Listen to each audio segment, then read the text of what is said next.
여러분은 살면서 사람의 겉모습만 보고 그 인생을 다 안다고 자신해 본 적 있으신가요? 낡은 옷차림, 휑한 눈가, 그리고 등에 업힌 작은 아이. 우리는 흔히 그 풍경을 보며 안타깝다거나 부주의한 선택의 결과라고 조용히 결론짓곤 하죠. 새벽 4시 45분. 경기 안산의 어느 낡은 재래시장 골목, 찬바람이 유난히 시리게 몰아치는 그곳에 언니네 김밥이라는 간판만 외롭게 빛나고 있습니다.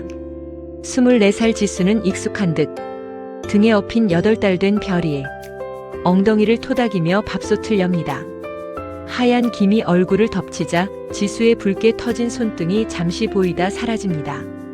그녀는 누구보다 정성스럽게 김밥을 말지만 시장 사람들은 지수를 보며 혀를 끌차거나 묘한 눈초리를 보냅니다. 하지만 지수는 단 한 번도 그 시선에 대꾸하지 않았습니다. 그저 아이의 온기를 느끼며 묵묵히 참기름을 바를 뿐이었죠. 이 작은 가게가 누군가의 거대한 인생을 송두리째 흔들어 놓게 될 줄은 그때의 지수도 그리고 그를 지켜보던 노신사도 미처 알지 못했습니다. 68세 김만복 회장. 대한민국에서 손꼽히는 거대 기업 금강의 수장인 그에게 세상은 숫자로 이루어진 체스판과 같았습니다. 원칙이 없으면 무너지고 감정에 휘둘리면 패배한다는 것이 그의 인생 철칙이었죠. 그런 그에게 평생의 유일한 자랑인 아들 진우가 던진 말은 사형 선고보다 더한 모욕이었습니다. 아버지, 저 그 사람과 결혼하겠습니다. 아이가 있는 사람입니다. 만복은 귀를 의심했습니다. 내노라 하는 집안의 딸들이 줄을 섰는데 30살 아들이 고작 24살 미혼모를 데려오겠다니요. 만복의 눈앞이 캄캄해졌습니다. 욕심 많은 계집이 아들을 홀려 신분 상승을 꿈꾸는 것이 분명해 보였습니다. 내 눈에 흙이 들어가기 전엔 절대 안 된다. 그 여자가 어떤 애인지 내가 직접 확인하기 전엔 말이야. 만복은 비서를 시켜 뒷조사하는 대신 기괴한 결심을 합니다. 재벌 회장의 신분으로는 그 여자의 본색을 볼 수 없을 터였습니다. 그는 장롱 깊숙이 처박아둔 30년 전 고생하던 시절의 낡은 점퍼를 꺼냈습니다. 며칠간 수염도 깎지 않고 머리카락은 헝클어뜨린 채 찢어진 바지를 입었죠. 누가 봐도 영락없는 노숙자 혹은 길거리를 전전하는 거지 행색이었습니다. 만복은 아들이 건네준 주소지를 향해 무거운 발걸음을 옮겼습니다. 안산의 어느 으슥한 골목길. 코끝을 찌르는 비릿한 생선 냄새와 축축한 바닥이 그를 맞이했습니다. 드디어 나타난 작은 간판, 언니네 김밥. 만복은 문고리를 잡기 전 주머니 속의 명함을 만져보았습니다. 어디 오늘 제대로 한번 발가벗겨주지. 내가 얼마나 영악한 아이인지. 가게 안은 좁고 낡았습니다. 테이블은 고작 2개. 벽지는 군데군데 일어나 있었죠. 하지만 만복의 코를 자극하는 건 쾌쾌한 냄새가 아니었습니다. 고소한 참기름 냄새와 모락모락 피어오르는 밥 냄새였죠. 주방 안쪽 지수는 여전히 별이를 등에 업은 채 고개를 숙이고 있었습니다. 어서 오세요. 김밥 드시게요? 지수가 고개를 들어 만복을 바라보았습니다. 만복은 일부러 쇳소리를 섞어 거칠게 대답했습니다. 김밥 한 줄 주쇼. 돈은 없는데 배가 너무 고파서 그래. 만복은 지수의 얼굴을 뚫어지게 쳐다보았습니다. 드디어 본색이 나오겠지. 재수 없다며 소금을 뿌리거나 당장 나가라고 소리를 치겠지. 만복은 그 모멸감을 기다리고 있었습니다. 그래야 아들에게 큰 소리치며 이 결혼을 찢어버릴 수 있으니까요. 그런데 지수의 반응은 만복의 예상과 전혀 달랐습니다. 지수는 만복의 위아래를 훑어보더니 아무 말 없이 주방 쪽으로 몸을 돌렸습니다. 침묵이 흐르는 동안 만복은 회심의 미소를 지었습니다. 역시 무시하는군. 하지만 다음 순간 지수의 손에는 낡은 쟁반이 들려 있었습니다. 먼저 이거 좀 드시고 계세요. 국물 마시면 몸이 좀 녹을 거예요. 지수가 내민 것은 김이 펄펄 나는 어묵 국물이었습니다. 만복은 당황했습니다. 돈이 없다니까? 만복의 날카로운 말에도 지수는 그저 평온하게 웃으며 대답했습니다. 알아요. 오늘따라 재료가 좀 많이 남아서요. 그냥 드셔도 돼요. 지수는 다시 김밥을 말하기 시작했습니다. 등에 업힌 별이가 칭얼대자 지수는 능숙하게 엉덩이를 토닥이며 작게 노래를 흥얼거렸죠. 우리 아기 잘도 잔다. 만복은 국물컵을 든 채 멍하니 그 뒷모습을 보았습니다. 죽은 아내가 아들 진우를 재울 때 부르던 그 멜로디와 너무나 닮아 있었습니다. 만복은 고개를 세차게 저었습니다. 아니야, 이건 다 연기일 뿐이야. 내가 거물인 걸 알고 미리 수를 쓰는 걸지도 몰라. 만복은 의심의 끈을 놓지 않았습니다. 하지만 지수의 손길을 유심히 관찰하던 만복의 눈에 이상한 장면이 포착되었습니다. 지수는 분유를 타기 위해 젖병을 들었지만 그 손길이 무척이나 어설펐습니다. 물의 온도를 맞추지 못해 자신의 손등에 몇 번이나 떨어뜨려 보고 분유통 뒷면의 권장량을 몇 번이나 다시 읽었죠. 마치 처음 엄마가 된 사람처럼 모든 행동에 긴장과 두려움이 묻어 있었습니다. 자네 애 엄마 맞아? 분유 타는 게 왜 그렇게 서툴러? 만복의 뼈있는 질문에 지수는 잠시 멈칫했습니다. 그리고는 별이를 더 꼭 끌어안으며 조용히 속삭였습니다. 내 엄마니까요. 잘하고 싶은데 마음처럼 안 되네요. 지수는 김밥 한 줄을 정성스럽게 썰어 만복 앞에 놓았습니다. 김밥 속재료는 터질 듯이 꽉 차 있었고 모양은 너무나 정갈했습니다. 만복은 그 김밥을 입에 넣었습니다. 순간 가슴 깊은 곳에서 뜨거운 것이 울컥 치밀어 올랐습니다. 이것은 단순히 배를 채우는 음식이 아니었습니다. 누군가를 살리고 싶다는 혹은 살아내고 싶다는 절박한 진심이 담긴 맛이었습니다. 만복은 김밥을 씹으며 가게 구석구석을 훑었습니다. 낡은 벽면 한 구석, 사진 액자 하나가 눈에 들어왔습니다. 활짝 웃고 있는 두 여자의 사진. 지수와 닮은 한 여자와 지수의 모습이었습니다. 그런데 그 사진틀 위에는 검은 리본이 조용히 걸려 있었습니다. 만복은 명함을 만지던 손을 멈추었습니다. 대체 이 아이는 누구이며 저 사진 속의 여자는 누구인가? 그리고 이 서툰 친절은 어디서 나오는 것인가? 가게 밖에서는 다시 차가운 겨울바람이 불기 시작했고 만복의 일주일간의 기묘한 시험은 이제 막 첫 페이지를 넘기고 있었습니다. 여러분, 만복이 발견한 저 사진 속의 진실은 무엇일까요? 그리고 지수의 서툰 분유 타기에는 어떤 눈물겨운 사연이 숨겨져 있는 걸까요? 재벌 회장과 시장 골목 김밥집 소녀, 어울리지 않는 두 사람의 만남이 불러올 폭풍은 이제부터 시작됩니다. 만복은 입안 가득 퍼지는 담백한 김밥의 맛을 천천히 음미했습니다. 씹으면 씹을수록 목이 맸지만 그건 김밥이 퍽퍽해서가 아니었습니다. 낡은 액자 위로 드리워진 검은 리본, 그리고 그 아래서 서툰 손길로 젖병을 흔드는 지수의 뒷모습 때문이었죠. 만복은 김밥을 다 먹고도 자리에서 쉽게 일어나지 못했습니다. 다음 날도 그 다음 날도 만복은 같은 시간에 김밥집을 찾았습니다. 여전히 떼국물 흐르는 점퍼를 걸치고 금방이라도 쓰러질 것 같은 노인의 모습으로 말이죠. 만복의 계획은 단순했습니다. 지수의 곁을 맴돌며 그녀의 결점과 욕심을 찾아내는 것. 재벌가 며느리가 되기 위해 얼마나 치밀한 가면을 쓰고 있는지 증거를 수집하는 것이었습니다. 하지만 며칠간 지켜본 지수의 일상은 만복의 계산을 비웃듯 흘러갔습니다. 새벽 공기가 유난히 칼칼했던 수요일이었습니다. 만복은 가게 구석자리에 앉아 신문을 읽는 척하며 지수를 살폈습니다. 그때 가게 문이 거칠게 열리며 시장에 폐지 줍는 할머니가 들어왔습니다. 굽은 허리에 잔뜩 찌든 옷을 입은 할머니는 미안한 듯 쭈뼛거리며 지수를 바라보았죠. 할머니, 오늘도 일찍 나오셨네요. 이쪽으로 앉으세요. 지수는 대답도 듣기 전에 익숙한 듯 김밥 한 줄을 말기 시작했습니다. 그런데 이번엔 조금 달랐습니다. 김밥 속재료를 아주 잘게 다지고 밥은 평소보다 훨씬 부드럽게 지은 솥에서 퍼냈습니다. 이가 좋지 않은 할머니를 위한 지수만의 배려였습니다. 지수 양, 매번 이렇게 공짜로 얻어먹어서 미안해서 어쩌나. 내가 나중에 박스라도 좀 모아다 줄게. 아니에요, 할머니. 저번에도 말씀드렸잖아요. 이건 제가 할머니께 배우는 수업료예요. 인생 사는 법 가르쳐 주시잖아요. 지수는 웃으며 할머니의 거친 손을 두 번 꾹 눌러주었습니다. 만복은 그 장면을 지켜보며 코끝을 찡긋거렸습니다. 보여주기식 쇼가 아닐까? 의심해보지만 가게 안에는 만복과 할머니뿐이었습니다. 지수가 누구에게 잘 보일 필요도 없는 순간이었죠. 만복은 문득 지수의 발을 보았습니다. 낡은 삼선 슬리퍼 사이로 보이는 지수의 양말은 뒤꿈치가 닳아 구멍이 나 있었습니다.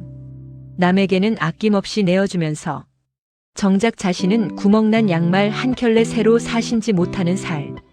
만복은 가슴 한편이 찌릿해지는 것을 느꼈습니다. 하지만 그는 금강그룹의 수장이었습니다. 감정보다는 이성이 앞서야 했죠.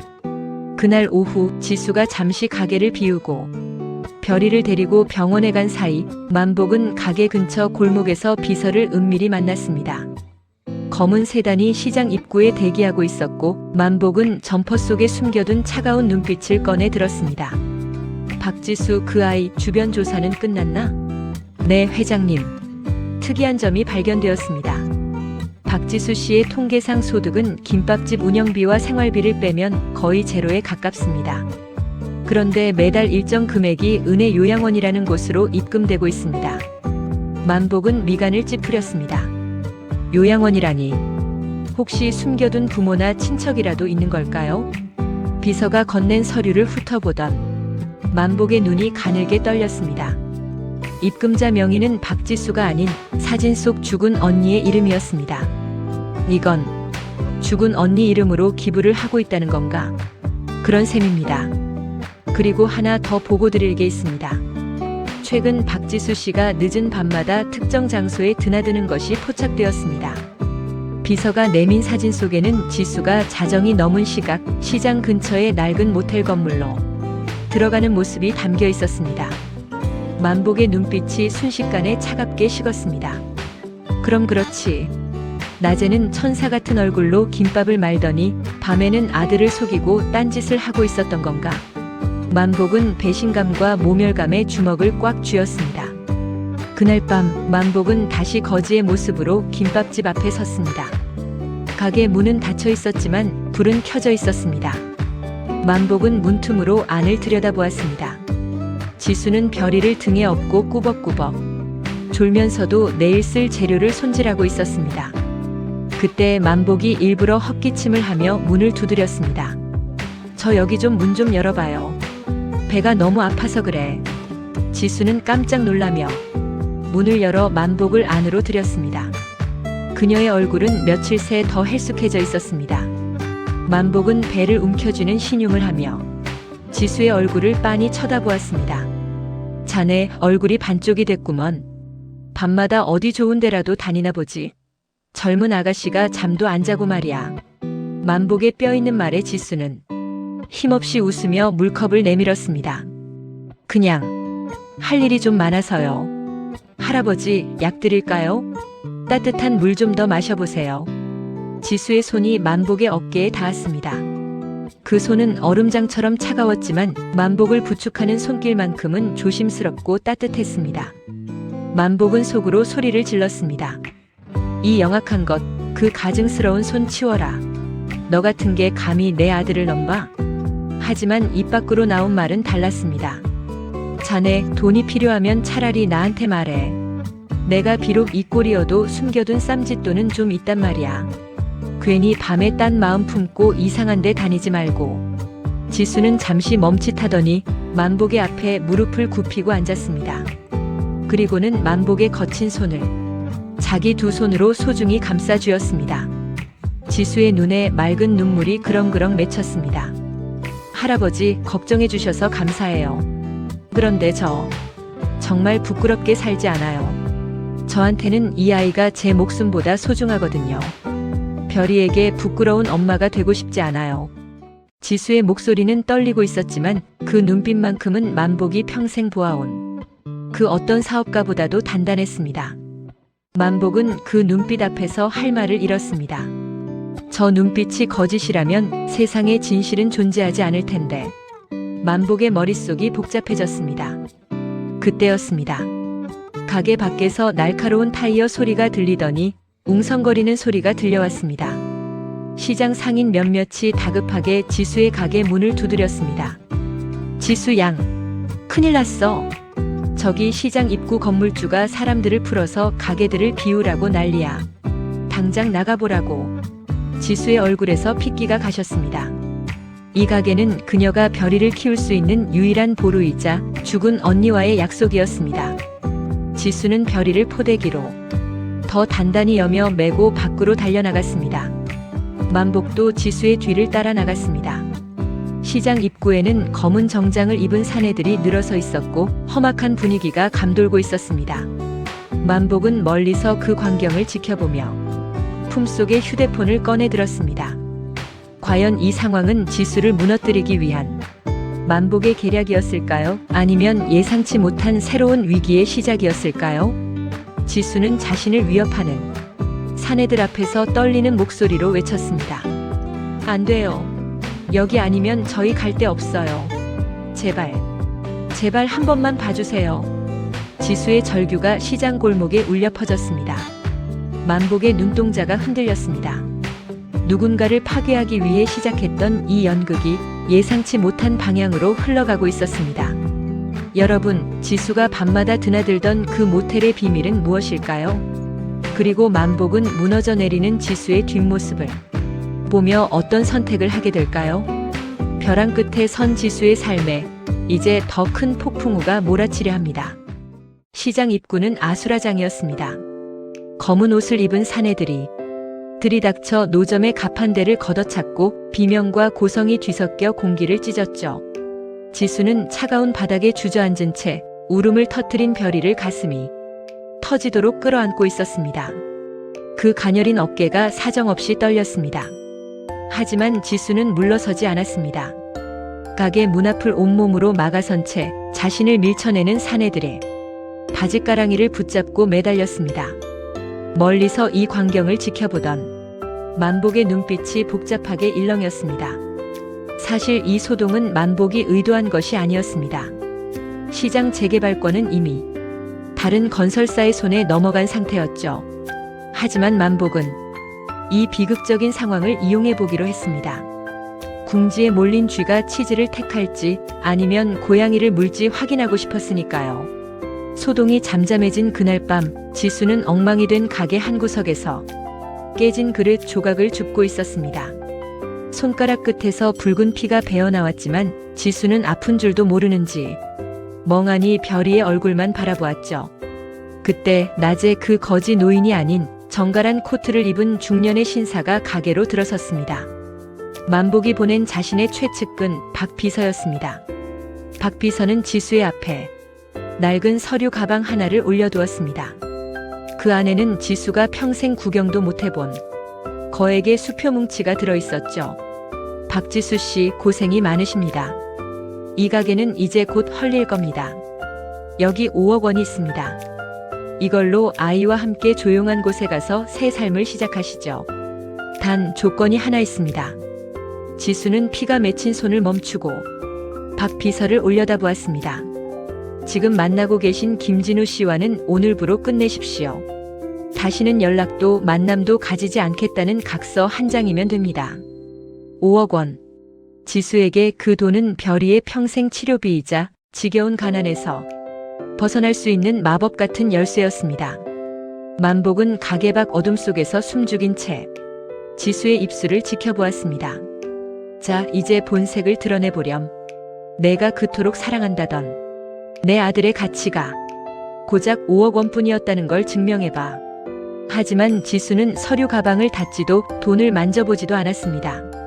지수는 그저 깊은 한숨을 내쉬며 박 비서의 눈을 똑바로 응시했습니다.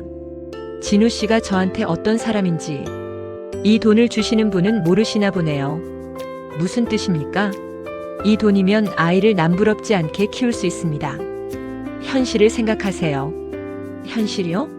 제 현실은 매일 아침 김밥을 말며 죽은 언니에게 부끄럽지 않게 살겠다고 다짐하는 거예요. 진우 씨는 저에게 돈 많은 남자가 아니라 세상 모두가 저를 손가락질할 때 유일하게 제 이름을 불러준 사람입니다. 사람 마음을 돈으로 바꿀 수는 없어요. 가져가세요. 지수의 목소리는 낮았지만 그 안에는 5억 원의 무게를 압도하는 단단함이 서려 있었습니다. 만복은 뒤통수를 엇맞은 듯 멍해졌습니다. 돈으로 해결되지 않는 인간이 정말로 있단 말인가? 하지만 만복의 의심은 여기서 멈추지 않았습니다. 비서가 보고했던 그 모텔 사진이 아직 그의 가슴 속에 날카로운 가시처럼 남아있었기 때문입니다. 박 비서가 떠난 뒤 지수는 서둘러 가게 문을 잠그고 밖으로 나섰습니다. 밤 11시가 넘은 시각이었습니다. 만복은 몸을 숨긴 채 그녀의 뒤를 쫓았습니다. 지수의 발걸음은 빠르고 절박했습니다. 그녀가 도착한 곳은 비서의 보고대로 시장 근처의 낡은 모텔 입구였습니다. 만복의 심장이 차갑게 식었습니다. 결국 돈은 거절하면서 뒤로는 이런 짓을 벌이고 있었던 건가? 분노에 찬 만복은 지수가 건물 안으로 사라지자마자 거칠게 뒤를 따라 들어갔습니다. 2층 복도 끝방으로 들어가는 지수의 뒷모습을 본 만복은 참지 못하고 문을 박차고 들어갔습니다. 내 인연, 내가 감히 내 아들을 기만하고 여기서 무엇을? 소리를 지르던 만복의 말이 허공에서 멈췄습니다. 눈앞에 펼쳐진 광경은 만복의 상상을 처참히 무너뜨렸습니다. 지수는 화려한 차림의 남자를 만나고 있는 것이 아니었습니다. 그녀는 허리를 잔뜩 구부린 채 락스 냄새가 진동하는 화장실 바닥을 수세미로 문지르고 있었습니다. 옆에는 포대기에 쌓인 별이가 유모차 안에서 곤히 잠들어 있었고 지수의 이마에는 땀방울이 비오듯 쏟아지고 있었습니다. 하할아버지, 여기가 어디라고? 어떻게 여길? 지수는 당황한 듯 젖은 손을 앞치마에 문지르며 일어섰습니다. 만복은 아무 말도 할 수 없었습니다. 방 안에는 지수가 닦아야 할 산더미 같은 수건과 청소 도구들 뿐이었습니다. 지수는 김밥집 일이 끝나면 매일 밤 이곳으로 와 새벽까지 청소 알바를 뛰고 있었던 겁니다. 너, 왜 이런 짓까지 하는 거냐? 그 김밥집 하나로도 벅차지 않아? 지수는 고개를 떨구며 별이의 유모차를 살포시 흔들었습니다. 별이가 사실 제 친딸이 아니에요. 사고로 죽은 언니의 아이예요. 언니가 남긴 빚도 갚아야 하고 태어날 때부터 심장이 약한 별이 수술비도 벌어야 하거든요. 제가 힘들어도 별이만 건강해질 수 있다면 저는 괜찮아요. 지수의 고백에 만복의 가슴이 무너져 내렸습니다. 자신이 미혼모라 비난하고 영악한 계집이라 몰아붙였던 이 아이는 사실 타인의 삶을 짊어진 채 홀로 가시밭길을 걷고 있었던 겁니다. 만복은 모텔방을 나와 어두운 골목길을 걸었습니다. 자신의 주머니 속에 든 수조원의 자산이 그 어느 때보다 무겁고 수치스럽게 느껴졌습니다. 30년 전 자신도 아내와 함께 단칸방에서 김밥을 나눠 먹으며 성공을 꿈꿨던 시절이 떠올랐습니다. 돈이 사람의 전부라고 믿으며 앞만 보고 달려왔던 세월 동안 그는 가장 소중한 진심이라는 보석을 잊고 살았던 것입니다. 만복은 멈춰 서서 밤하늘을 올려다보았습니다. 차가운 겨울 바람이 뺨을 스쳤지만 가슴 안쪽에서는 뜨거운 불길이 치밀어 올랐습니다. 내가 정말 큰 죄를 지었구나. 사람의 탈을 쓰고 어찌 이 아이를 시험하려 했단 말이냐. 만복은 비서에게 전화를 걸었습니다. 그의 목소리는 더 이상 차가운 회장의 목소리가 아니었습니다. 떨림이 멈추지 않는 한 노인의 참회였습니다. 지금 당장 시장 재개발권 가진 건설사 사장 불러와. 그리고 박지수 씨에 대한 모든 압류 절차 중단시켜. 내일부터는 내가 직접 움직일 거다. 하지만 위기는 끝난 것이 아니었습니다. 지수의 가게 앞에 건장한 사내들이 다시 나타났고 이번에는 그들의 손에 철거 명령서와 함께 기름통이 들려 있었습니다. 지수의 비명이 밤 공기를 갈랐습니다. 여러분, 만복은 과연 제 시간에 지수를 구할 수 있을까요? 그리고 지수가 그토록 숨기고 싶어 했던 언니의 마지막 비밀은 무엇일까요?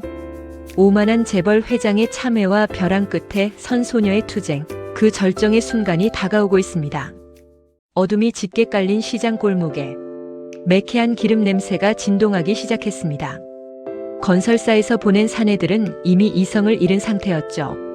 그들의 손에는 붉은색 레커와 철거용 해머, 그리고 위협적인 기름통이 들려 있었습니다. 지수는 겁에 질린 별이를 포대기로 감싸 안은 채 가게 문손잡이를 필사적으로 움켜쥐었습니다. 그녀의 발치에는 아침에 말아둔 김밥 재료들이 짓밟혀 엉망이 되어 있었습니다. 제발이요. 여기 제 목숨보다 소중한 곳이에요. 내일이면 비울 테니까 오늘 밤만이라도 아이랑 있게 해주세요. 지수의 애원에도 사내들은 막무가내였습니다.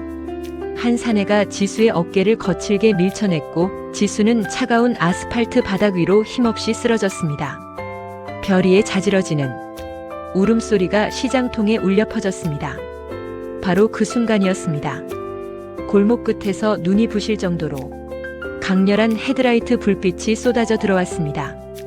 검은색 최고급 세단 3대가 비현실적인 광경을 연출하며 시장 골목을 메웠습니다. 차 문이 열리고 수트를 정갈하게 차려입은 경호원들이 쏟아져 나왔죠. 그 중심에서 한 노신사가 내렸습니다. 며칠간 보아왔던 구질구질한 점퍼 차림의 거지가 아니었습니다. 머리는 단정하게 넘겼고 안경 너머의 눈빛은 서슬 퍼런 칼날 같았습니다. 금강그룹 김만복 회장이었습니다. 사내들은 갑자기 나타난 위용에 주춤하며 뒷걸음질 쳤습니다. 만복은 쓰러진 지수에게 다가가 자신의 겉옷을 벗어 덮어주었습니다. 그리고는 건설사 소속으로 보이는 우두머리 사내를 향해 고개를 돌렸습니다. 자네 지금 누구 가게를 부수고 있는지 알고는 있는 건가? 당신 뭐야? 웬 노인네가 끼어들어? 여긴 정당한 집행구역이니까 저리 비켜. 만복은 코웃음을 치며 주머니에서 휴대폰을 꺼내 누군가에게 연결했습니다. 짧은 통화 뒤 용역 반장의 휴대폰이 시끄럽게 울려댔습니다. 전화를 받은 반장의 얼굴이 순식간에 흑빛으로 변했습니다. 자기 회사의 목줄을 쥐고 있는 시행사 대표의 다급한 비명소리가 수화기 너머로 새어나왔기 때문입니다. 당장 내 놈들 사장한테 전해라. 이 김밥집 벽돌 한 장이라도 건드리는 날엔 내 놈들 회사는 물론이고 그 배우까지 전부 태워버리겠다고. 순식간에 상황이 종료되었습니다. 험악했던 사내들은 쫓기듯 자취를 감췄습니다. 시장 사람들은 숨죽인 채 이 놀라운 광경을 지켜보았죠. 지수는 멍한 눈으로 자신의 앞에 선 만복을 올려다보았습니다. 매일 김밥을 얻어먹던 그 배고픈 할아버지가 뉴스에서나 보던 대기업 회장이었다니요. 지수의 눈에서 참았던 눈물이 터져나왔습니다. 만복은 지수의 떨리는 손을 잡아 일으켰습니다. 하지만 지수는 만복의 손을 잡는 대신 조용히 뒤로 물러나 깊게 고개를 숙였습니다. 배신감과 서러움, 그리고 알 수 없는 두려움이 지수를 덮쳤습니다. 회장님, 저를 속이신 건가요? 제가 그렇게 못 믿어오셨나요? 진우 씨를 만나는 게 이렇게까지 시험당해야 할 일이었나요? 지수의 나직한 물음은 만복의 심장을 꿰뚫었습니다. 평생 수조 원의 돈을 굴리며 단 한 번도 남에게 고개를 숙여본 적 없는 만복이었습니다.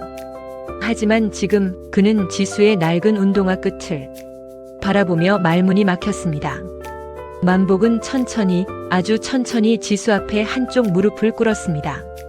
곁에 서 있던 비서들과 시장 상인들이 경악하며 웅성거렸습니다. 미안하다. 내가 정말 큰 죄를 지었어. 돈으로 사람 마음을 다 살 수 있다고 믿었던 내 오만이 자네의 고결한 진심을 더럽혔네. 회장님 일어나세요. 왜 이러세요? 아니, 내가 사과할 기회를 주게나. 자네가 밤마다 그 모텔에서 화장실 바닥을 닦으며 벌던 그 돈. 내가 수천억을 가져도 갖지 못한 가장 깨끗한 돈이었어. 그런 자네를 의심하고 모욕한 나를 용서하지 말게. 만복의 목소리가 떨리고 있었습니다. 그는 품 안에서 낡은 수첩 하나를 꺼냈습니다. 만복의 사별한 아내가 남긴 유품이었습니다. 그 수첩 안에는 30년 전 만복이 사업에 실패해 죽으려 했을 때 아내가 건넸던 따뜻한 김밥 한 줄의 기억이 적혀 있었습니다. 자네 김밥을 먹으며 깨달았네. 내 아내가 내게 줬던 건 밥이 아니라 살아라 하는 희망이었다는 걸. 자네도 별이에게 그리고 내 아들 진우에게 그런 존재였는데 내가 그걸 짓밟으려 했어.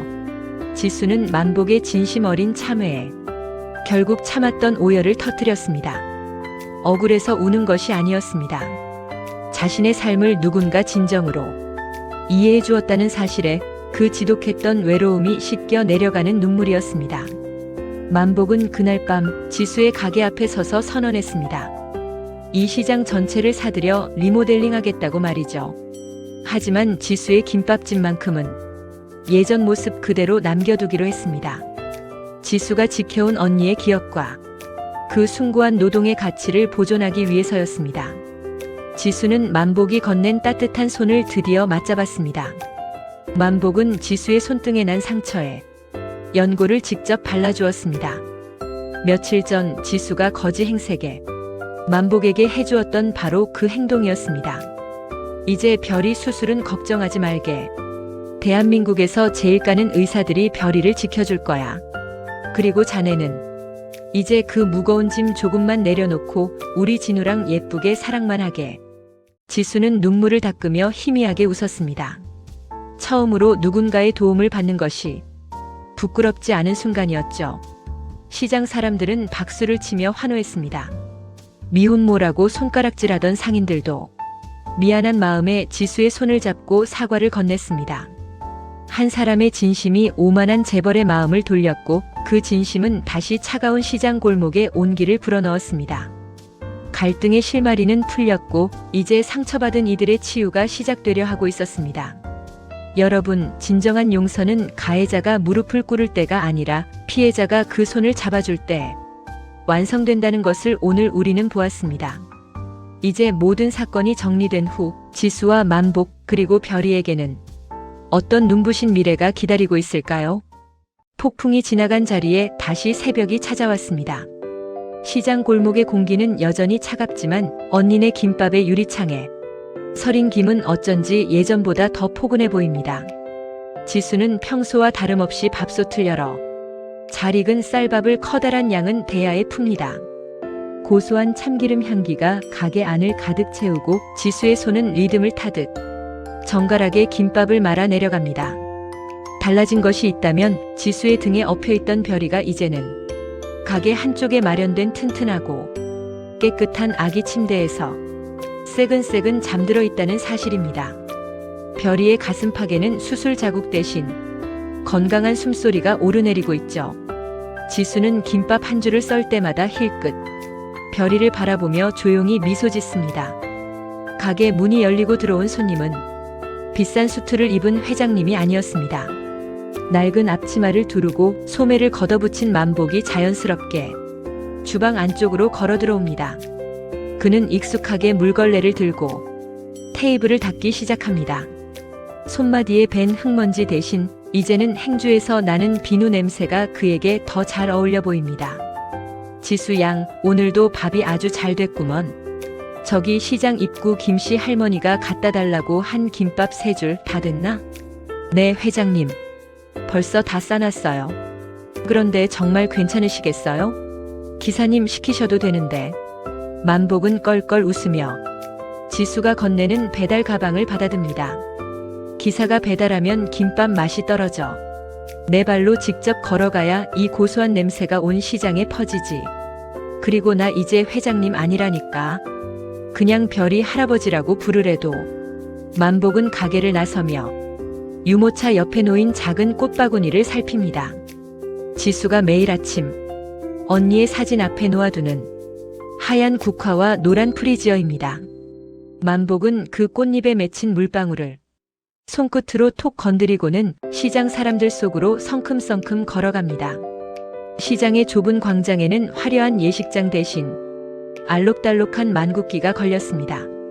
시장 상인들이 직접 준비한 국수 가마솥에서 하얀 김이 솟구칩니다.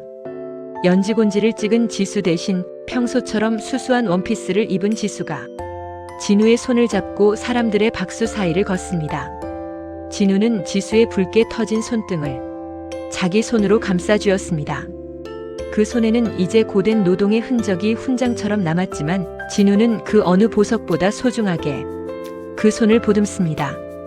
만복은 멀찍이 서서 그 모습을 지켜보다가 주머니에서 낡은 통장 하나를 꺼내 별이의 작은 손에 쥐어줍니다. 그것은 금강그룹의 주식이 아니라 지수의 언니 이름으로 된 해바라기 장학재단의 첫 번째 후원 명단이 적힌 수첩이었습니다. 결혼식이 끝난 다음 날 새벽에도 지수는 김밥집 문을 열었습니다. 재벌가의 며느리가 되었지만 지수는 여전히 낡은 도마 위에 당근을 다지고 시금치를 무칩니다. 지수에게 삶이란 대단한 반전이 아니라 매일 아침 누군가를 위해 정성껏 밥을 짓는 그 반복된 행위 자체였기 때문입니다. 지수는 잠시 손을 멈추고 가게 벽면의 사진을 바라봅니다. 언니는 여전히 환하게 웃고 있습니다. 지수는 언니의 사진 앞에 따뜻한 김밥 한 줄과 간 내린 차 한 잔을 올립니다. 이제 지수의 눈에는 더 이상 슬픔이나 한이 서려 있지 않습니다. 그저 오늘 하루를 잘 살아냈다는 안도감과 내일도 누군가에게 따뜻한 한 끼를 전할 수 있다는 소박한 희망이 깃들어 있을 뿐이죠. 가게 밖 시장의 가로등이 하나둘 꺼지고 먼 산등성이에서 푸르스름한 새벽빛이 밝아옵니다.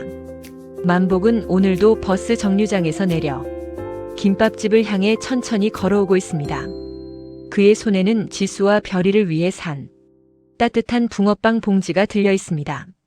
지수는 김밥을 다 말아놓고 가게 문을 활짝 엽니다. 거리에는 다시 참기름의 고소한 냄새가 스며들고 세상은 아무 일 없었다는 듯 또 다른 하루를 시작합니다. 비바람에 꺾이지 않고 꿋꿋하게 자리를 지킨 작은 꽃 한 송이가 이제는 시장 전체를 향기로 채우고 있습니다. 지수는 앞치마에 손을 닦으며 길 끝에서 걸어오는 만복을 향해 손을 흔듭니다. 그 환한 미소 위로 지난 겨울의 모진 추억들이 하얗게 흩어집니다. 차가운 세상 속에서도 우리가 끝내 김밥 한 줄의 온기를 잊지 못하는 건 그 속에 담긴 진심이 우리를 살아가게 하기 때문이 아닐까요? 지금까지 따뜻한 한 줄 김밥을 함께 해주셔서 진심으로 감사합니다. 여러분의 삶에도 지수의 김밥처럼 고소하고 따뜻한 위로가 가득하시길 소망합니다. 고맙습니다. 오늘의 이야기는 여기까지입니다. 급하지 않게 필요할 때 다시 찾아올 수 있는 채널이 되겠습니다. 구독과 좋아요는 이 이야기를 계속 이어가도 된다는 조용한 신호로 받아들이겠습니다. 감사합니다.